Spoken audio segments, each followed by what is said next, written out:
지난 1987년 6월 광장을 가득 메웠던 20대. 6월 항쟁으로 민주주의를 이뤄낸 주역으로 평가받는 세대입니다. 30여 년이 지나 어느새 환갑을 바라보는 50대 중후반이 됐습니다.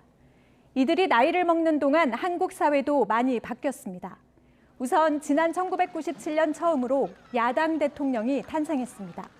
이후 이들 가운데 일부는 중앙정치에 본격 진출하기도 합니다. 전쟁이 끝나고 10년 후 태어나 극심한 가난을 직접 경험하진 않은 세대였지만 30대 초중반 IMF 경제 위기를 목격하게 됩니다. 40대 초반에는 내 집 마련을 고민할 시기에 집값 폭등을 경험하게 됩니다. 이런저런 삶의 무게에도 한때 뜨거웠던 동지애 때문일까요? 여전히 민주당에 대한 지지가 더 강한 경향을 보입니다. 지난 2017년 대선 당시 50대 초중반은 문재인 대통령에 대한 높은 지지율을 보였습니다. 이번 대선에서도 지난달 추이를 보면 이재명 후보에 대한 지지도가 높은 경향을 보였습니다. 하지만 속내는 좀 다른 모양새입니다.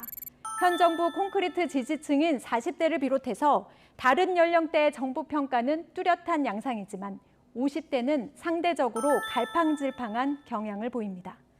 진보적인 성향을 가지고는 있지만 경제나 부동산 문제 등 실생활 이슈에도 민감한 생활형 보수라는 말도 나옵니다.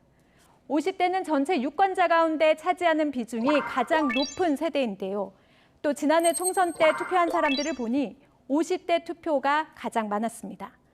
인원도 많고 투표도 열심히 하는 50대.